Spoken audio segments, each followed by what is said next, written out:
Hello guys, welcome to our YouTube channel Auric Academy. As previously we have done exercise 6.1 of chapter triangles.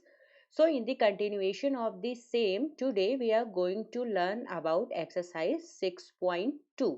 तो उसमें कुछ add up करते हैं और further पढ़ते हैं. तो चलिए, ये देखिए कुछ थ्योरम्स हैं जो क्या कह रही है मैं आपको बताती हूँ और कैसे हम नेक्स्ट एक्सरसाइज में इसका यूज करेंगे फिर वो देखेंगे. तो देखिए फर्स्ट थ्योरम क्या कह रही है, if a line is drawn parallel to one side of triangle. एक ये ट्राइंगल आपको दे रखा है, इसमें कुछ ये नहीं है कि ये किस शेप का होगा. इक्विलेटरल भी हो सकता है, आइसोसेलेस भी हो सकता है या स्केलेन भी हो सकता है. ठीक है, स्केलेन ट्राइंगल वो होता है जिसकी सारी साइड्स अनइक्वल होती हैं. ठीक है, तो कोई भी एक आप ट्राइंगल ले लें और उसकी टू साइड्स को, जैसे यहाँ पे हमने मान लिया कि ये ट्राइंगल हमारे पास ए बी सी है, तो इसकी एक साइड हो गई ए और बी और दूसरी साइड हो गई ए और सी. अब अगर इन साइड्स को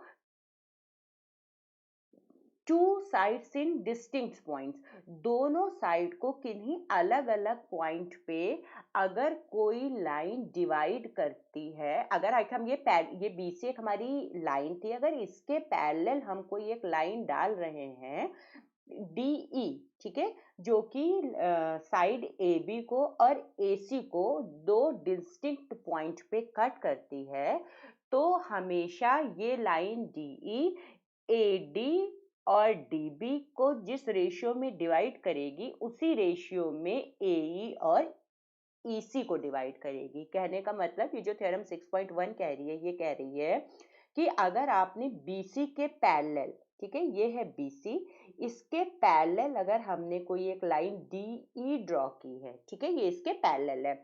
पैरेलल तो आप जानते हैं ना, जैसे ये वाली लाइन बनी है बिल्कुल ठीक वैसे ही ये लाइन बनी है ना, एक दूसरे के एकदम पैरेलल हो. जैसे स्केल की अगर आप दोनों साइड्स को देखें तो वो हमेशा पैरेलल होती हैं. जो ट्रेन का ट्रैक होता है उसको आप देखें तो हमेशा वो पैरेलल होते हैं. ठीक है, तो अगर पैरेलल हैं तो हमेशा A D upon D B is equals to होगा ए ई अपॉन ई सी के. ठीक है, ये हमेशा सेम रेशियो में, रेशियो मैंने बोला है इस चीज का ध्यान रखिएगा. ठीक है, रेशियो सेम होता है, यानी कि अगर ये मान लीजिए 1/2 है तो ये 3/6 भी हो सकता है. आप ये नहीं कह सकते ये तो 1 था ये 2 है ये 3 है 6, रेशियो इसका सेम होना चाहिए. तो 3 1 3 3 2 6, तो ये क्या हो गया 1/2. तो सेम रेशियो में डिवाइड करती है. ठीक है, इसका प्रूफ मैं नहीं करा रही हूँ, अगर आपको प्रूफ चाहिए हो तो आप कमेंट सेक्शन में जाके कमेंट करिएगा तो मैं करा दूंगी. अब दूसरी थ्योरम देखिए क्या कह रही है. ये थ्योरम कह रही थी जब एक लाइन किसी भी साइड के पैरेलल होगी तो हमेशा सेम रेशियो में डिवाइड करेगी. ठीक है, और जरूरी नहीं है कि ये डीई यहाँ पर है, हो सकता है ये डीई यहाँ पर भी होता तो भी कोई फर्क नहीं पड़ता था. अगर डीई यहाँ पे भी होता तो भी A D upon D B का जो रेशियो था वो ए ई अपॉन ई सी के रेशियो के इक्वल आता है. ठीक है, तो आपको इस चीज से कंफ्यूज नहीं होना है. ठीक, अब देखिए सेकंड क्या कह रहा है. सेकंड थ्योरम आपकी जो बोल रही है वो ये कह रही है कि अगर कोई, जैसे आपको पहले अब पता है कि A D upon D B का जो रेशियो है वो ए ई अपॉन ई सी के बराबर है किसी एक ट्राइंगल में. ठीक है, तो आपको हमेशा ये पता रहेगा कि फिर जो उसकी ये साइड है डी ई, ठीक है, जो ये कॉमन रोल प्ले कर रहा है, ये डी और यहाँ से ये ई, तो ये जो साइड डी ई है ये हमेशा एक साइड के थर्ड साइड के, जो यहाँ पे यूज हो चुका है ए और बी यूज हो चुका है, ए बी यूज हो गया और ए और सी यूज हो चुका है, ए सी यूज हो चुका है, तो जो थर्ड साइड बची यानी कि बी सी बची हमेशा उसके पैरेलल होगी. ठीक है, ये कह रहा है. तो दोनों तरफ से ये ट्रू है थ्योरम कि अगर पैरेलल है तो हम कहेंगे इक्वल रेशियो में डिवाइड कर रहा है, और अगर इक्वल रेशियो में डिवाइड कर रहा है तो हम क्या बोलेंगे कि ये पैरेलल है. ठीक है, ये जो साइन है ऐसे, ये साइन किसका है, पैरेलल का. तो जहां पे भी मैं ये वाला साइन यूज करूंगी तो आपको समझना है कि ये क्या है, पैरेलल लिखा जा रहा है. ठीक है, तो चलिए इस पे बेस्ड अब हम नेक्स्ट एक्सरसाइज पे चलते हैं. प्रीवियस एक्सरसाइज मैं आपको करा चुकी हूँ, अगर आपने नहीं देखा है तो आप डिस्क्रिप्शन बॉक्स में उसका लिंक पड़ा है, आप जाकर के देखिएगा 6.1. अब हम क्या करेंगे, आज 6.2 करेंगे. तो देखिए ये रहा फर्स्ट क्वेश्चन. ये क्या कह रहा है, ये जो फिगर 6.17 है ये, तो इसमें 1 एंड सेकेंड, ठीक है, ये फर्स्ट और अभी सेकेंड हम देखेंगे क्या है।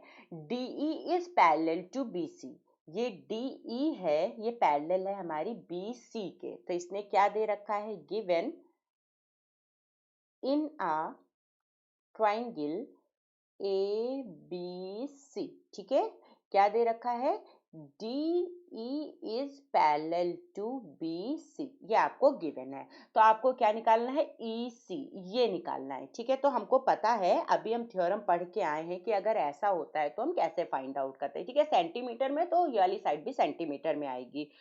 तो वो जो थ्योरम्स, ये जो प्रीवियस थ्योरम्स हमने पढ़ी हैं, इन्हीं को हम क्या बोलते हैं, थेल्स थ्योरम्स। क्या बोलते हैं, थेल्स थ्योरम्स। मैथमेटिशियन थे थेल्स, उन्होंने ये थ्योरम्स दी हुई थी, ठीक है।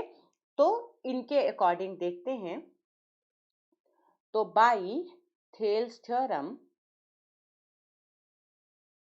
वी नो दैट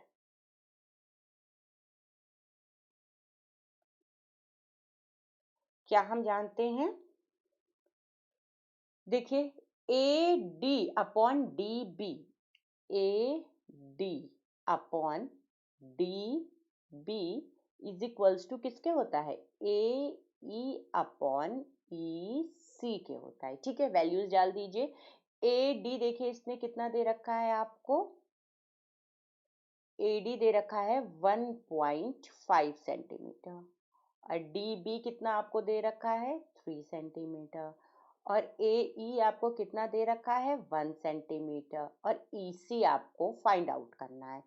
तो क्रॉस मल्टीप्लाई कर देते हैं, EC और 1.5 का मल्टीप्लाई हो जाएगा, 3 और 1 का मल्टीप्लाई हो जाएगा, तो 1.5 into EC is equals to क्या हो जाएगा, 3 इंटू 1, तो ये क्या हो गया, 1.5 EC इज इक्वल्स टू 3, है ना, या EC is equals to 3 upon 1.5, point हटाया आपने, यहाँ 10 लिख लिया, 3 5 जा 15 एंड 5 2 जा 10, तो ये EC आपका कितना आ गया, 2, और यूनिट क्या हो जाएगा, सेंटीमीटर। तो which is our required EC, ठीक है, ये हो गया। आई होप बहुत इजी था, आपको अच्छे से समझ में आया होगा। चलिए नेक्स्ट देखते हैं। अब इसी के 2 पार्ट्स थे ना, अब ये देखिए कह रखा है, तो अब इसमें हमको फाइंड आउट करना है। देखिए ये BC लाइन है, इसी के पैरेलल क्या है, DE दे रखा है, ठीक है। तो इसमें हमको देखिए ये साइड DB दी है, AE दी है, और EC दी है, AD निकालनी है। तो अगेन सिंस क्या है, कौन सी लाइन पैरेलल है, DE is parallel to BC, since DE, ये D है, इज पैरेलल टू BC, ये क्या है, गिवन है आपको। तो by Thales theorem we know that, क्या जानते हैं हम,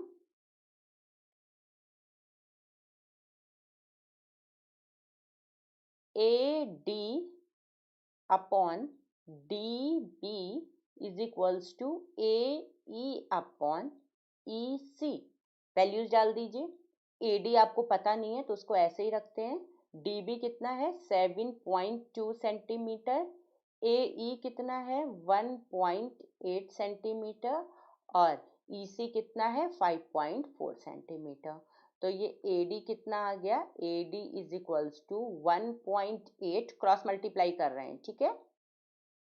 तो क्रॉस मल्टीप्लाई कर लीजिए, या तो आप, अगर आपको नहीं पता है तो आप ऐसे कर लीजिए, अदरवाइज तो हम डायरेक्ट भी लिख सकते थे, लेकिन मैं आपको क्रॉस मल्टीप्लाई से बताया तो ये भी ऐसे ही बता दे रही हूँ। 5.4 into AD is equals to 1.8 into 7.2, तो AD यहाँ से कैसे लाएंगे, AD is equals to 1.8 into 7.2 upon 5.4, तो इसका पॉइंट हटाया, यहाँ पे 10 लिखा, इसका पॉइंट हटाया, यहाँ पे 10, और ये वाला पॉइंट हटाया तो यहाँ पे 10, ये 10 से 10 कैंसिल कर देते हैं। चलिए अब करते हैं, देखिए क्या 3 से डिविजिबल है, तो है, 3 6 जा 18, 3 1 जा 3, और 3 8 ज़ा 24, ठीक है। 6 3 ज़ा 18 और फिर 3 से डिवाइड कीजिए, 3 2 ज़ा 6, 3 4 ज़ा, तो ये कितना आ गया आपका 24 ये भी 10 बचा हुआ है, तो this implies AD is equals to कितना आ गया 2.4, और यूनिट सारी सेंटीमीटर में थी तो centimetre, which is our required AD। तो देखिए कितना इजी है। अब चलिए नेक्स्ट क्वेश्चन देखते हैं क्या कह रहा है ये क्वेश्चन कह रहा है कि E and F are the points on the sides PQ and PR respectively, अच्छा, of a triangle PQR, for each of the following cases state whether this, अच्छा ये 3 केसेस दे रखे हैं तो आपको करना है, तो ठीक है चलिए बनाते हैं जरा। क्या कह रहा है कि ट्राइंगल है हमारे पास PQR, तो ये हमारे पास P मान लिया, ये कोई ट्राइंगल था हमारे पास, ठीक है। कौन सा है, ये है P, ये है Q और ये है R, ठीक है। एक ये कोई हमारे पास ट्राइंगल है। फिर क्या कहा जा रहा है, E and F are the points of P and Q and PR, तो E F हम कोई दो पॉइंट्स ले लेते हैं, तो ये कोई हमारा पॉइंट है, अच्छा ई एफ पर पैरेलल है क्यू आर के, तो यानी कि पी क्यू पर पॉइंट था हमारा ई, अच्छा तो ये हमने डाल दिया, ये कोई हमारी पैरेलल लाइन है, ये इसके एकदम पैरेलल है, ठीक है। तो ये क्या था, हमारा पॉइंट ई था और ये हमारा पॉइंट क्या था, एफ था, ठीक है। अब हमको ये बताना है कि ये साइड्स दे रखे, हमको बताना है, अच्छा state whether E F is parallel to Q R और नॉट। अब हमको बताना है ये ई एफ क्यू आर के पैरेलल है या नहीं है, तो अगर ऐसा है तो पीई का और ई क्यू का रेशियो निकाल के देखते हैं क्या वो पी एफ और एफ आर के बराबर आ रहा है। साइड्स देख लीजिए क्या दी हैं, पीई दे रखी है 3.9 सेंटीमीटर और ई क्यू दे रखी है 3 सेंटीमीटर, पी एफ दे रखी है 3.6 सेंटीमीटर और एफ आर दे रखी है 2.4 सेंटीमीटर। तो जरा निकालते हैं, तो लिखते हैं कि यही गिवन दैट लिखिएगा और गिवन दैट में ये वाला सारा एज इट इज लिख लीजिएगा, ठीक है। नाउ क्या निकालते हैं, now P E upon E Q, चलिए निकालते हैं P अपॉन ई क्यू, कितना आ रहा है 3.9 अपॉन 3, तो ये हटाया और यहाँ पे 10 लिख लिया, ये 3 से डिविजिबल है, 3 1 ज़ा 3, 3 3 ज़ा 9, तो यानी कि ये आ गया 13 अपॉन 10, या इसी को लिख सकते हैं 1.3, ठीक है। ये 13 अपॉन 10 ही लिखा रहने दीजिए क्योंकि रेशियो है तो कोई दिक्कत नहीं है, आपकी जैसी मर्जी वैसे कर लीजिए, ठीक है। अब ये फर्दर डिविजिबल नहीं है इसलिए नहीं डिवाइड किया। अब निकालिए, देखिए P F upon F are निकाल लिया, P F upon F are निकालना है, तो ये कितना है 3.6 अपॉन 2.4, ये किया 10 और ये किया यहाँ से 10, तो ये 10 से 10 तो कैंसिल हो गया, ठीक है। इसको देखते हैं, 2 1 ज़ा 2, 2 2 ज़ा 4, 2 1 ज़ा 2, 2 8 ज़ा 16, अब 6 से डिविजिबल है ये, 6 2 ज़ा 12, 6 3 ज़ा, तो ये कितना आ गया 3 अपॉन 2, फर्दर डिविजिबल है तो नहीं है, या अगर इसको और करके देखते हैं तो ये कितना आ जाएगा 1.5 आ जाएगा, ठीक है।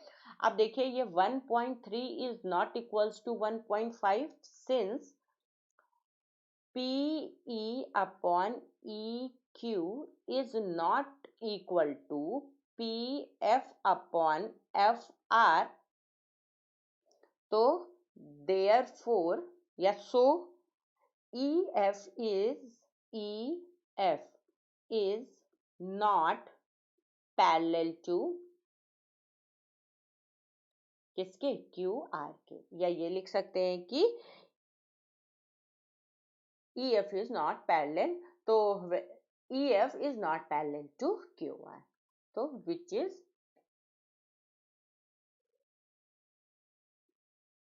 जो पूछा था वो हमने बता दिया कि ये पैरेलल है या नहीं है। तो देखिए इजी है, सिंपल कैलकुलेशन है। नेक्स्ट देखते हैं क्या कह रहा है। अब नेक्स्ट एक ये ट्राइंगल बना हुआ है, सेम ही था, अब उसमें ये सब गिवन है तो करते हैं। देखिए बना लीजिए, कैसा भी, बस एक ट्राइंगल हो हमारे पास, ठीक है। और ये तो आपको पता था क्या था, P, ये था Q और ये था R, ठीक है। अभी हमें क्या करना है, पॉइंट्स लेने हैं इसके ऊपर, ठीक है। तो हमने कोई ये पॉइंट्स ले लिए, ये, ठीक है। ये क्या है, E था हमारा और ये क्या था, F था, है ना। अब देखिए इसने क्या दे रखा है, PE दे रखा है 4 सेंटीमीटर, QE कह लीजिए या EQ दे रखा है 4.5 सेंटीमीटर, PF दे रखा है 8 सेंटीमीटर और ये दे रखा है RF 9 सेंटीमीटर। तो चलिए इवेल्युएट करते हैं। तो ये चीज गिवन दैट करके लिख लीजिएगा, मैं इसके आगे बताती हूँ। तो नाउ क्या निकालना है आपको, PE अपॉन EQ निकालना है, निकाल लीजिए। 4 अपॉन 4.5, अगर आप सेंटीमीटर सेंटीमीटर लिखते, जैसे मान लीजिए अगर हमने ऐसे भी लिखा होता तो ये दोनों कैंसिल हो जाती, यूनिट्स थी, ठीक है। तो ये क्या हो जाता, 4 अपॉन 4.5, तो इसको किया 10 यहाँ चला गया, ठीक है। और इसको फर्दर और सॉल्व कर लेते हैं। तो 5 2 जा 10, यहाँ 5 से कर दीजिए, 5 9 जा, तो ये कितना आ गया, 8/9, 4 2 जा 8 और यहाँ से 9, ये आ गया।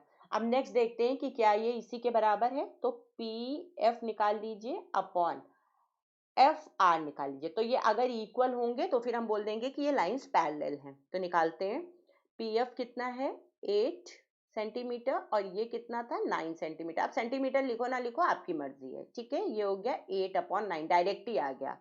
तो since PE upon EQ is equal to PF upon FR, तो therefore by Thales theorem EF is parallel to QR, ठीक है। अगर इक्वल नहीं आएगा तो पैरेलल नहीं है, आएगा तो है। नेक्स्ट देखते हैं, फिर से एक ट्राइंगल हमको बनाना है, बना लीजिए।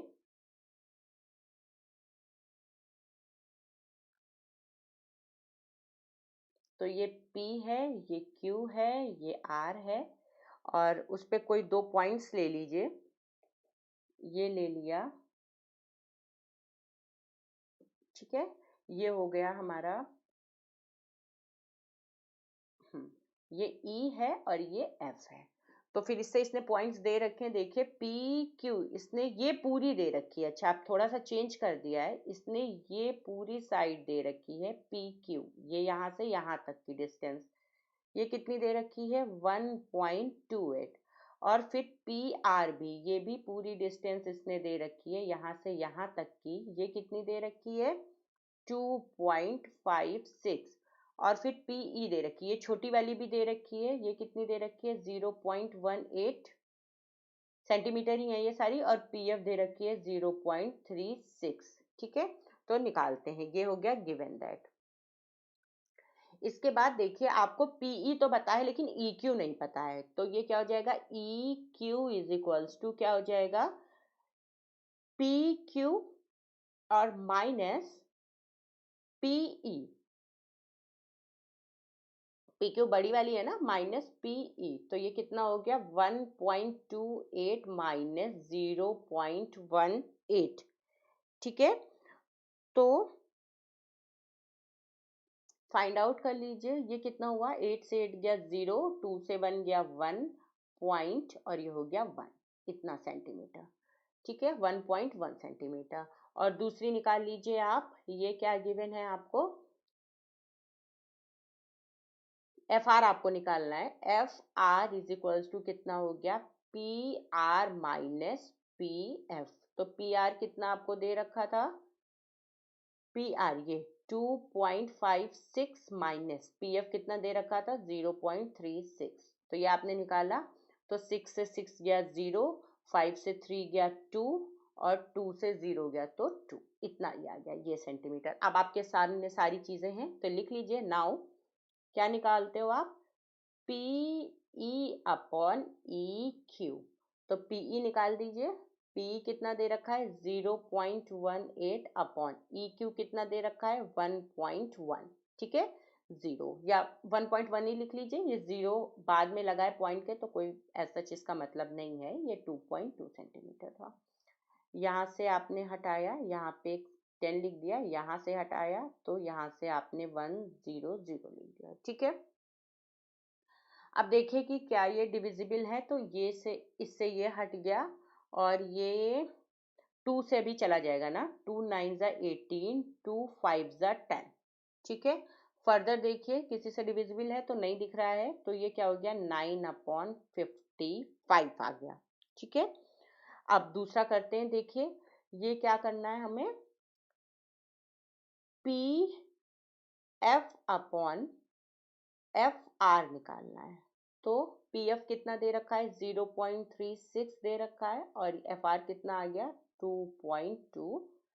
इससे करेंगे तो 10 आ जाएगा, इससे करेंगे तो 100 आ जाएगा और इससे ये कैंसिल हो जाएगा। अब ये देखिए 2 से डिविजिबल दिख रहा है तो करते हैं। इसको किया 2 से तो 11 आ गया, इसको 2 1 ज़ा 2 कैरी इधर तो 18 आ गया। और फिर से कर देते हैं तो 2 9 ज़ा और 2 5 ज़ा तो ये कितना आ गया? 9/55। तो since P E upon E Q is equal to P F upon F R, तो therefore EF is parallel to QR। ठीक है, जो पूछा था वो हमने सॉल्व करके दिखा दिया। ठीक है, तो आई होप आपको सब समझ में आया होगा। अगर कोई प्रॉब्लम है तो आप कमेंट सेक्शन पे जाके कमेंट करिएगा तो मैं वो प्रॉब्लम देखूंगी आपकी और आपको उससे रिलेटेड सोल्यूशन बता दूंगी। So guys, keep liking and sharing the channel, और अगर अभी तक आपने सब्सक्राइब नहीं किया है then do subscribe. Thank you.